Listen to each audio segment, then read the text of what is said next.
Okić, ovo je mozgovježba. Način učenja bilo kojeg sadržaja pomoću dramsko-pedagoških metoda. Pripremila Tatjana Antić.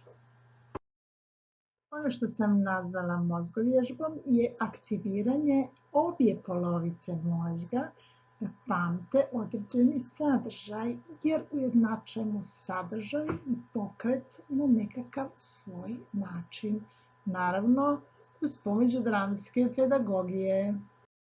Ovdje što sad kreiram kao mozgovježbu je baziran na različitim teorijama o chunks, odnosno komadićima. Pazi, poanta toga jest da ne pretvaraš sadržaj u određeni pokret, nego kreiraš novi pokret kako bi potpomogao svoje učenje.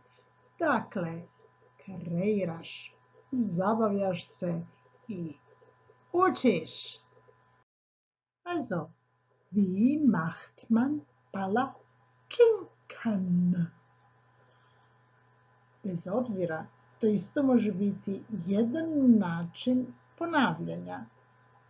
Otkačeno, zafrthanski, zabavljaj se, idemo učiti na novi način. Man braucht nicht viele Zutaten, Mehl, Eier, Milch, Salz. Naravno, malo pretjerujem i vezujem pokrete uz lice i uz pokretanje prsti, zato što baš ne mogu tu okolo naokolo hopsat.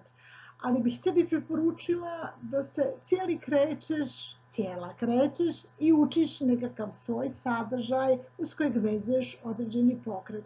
Nakon nekoliko puta što to ponoviš, znaćeš sve štošta. Osim toga, bit će zabavno, a to je poanta.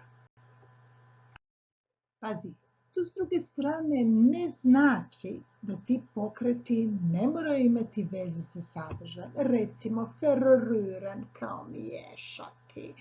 Man verrührt 150 Gramm Mehl und 250 Gramm Milch mit einer Prise Salz.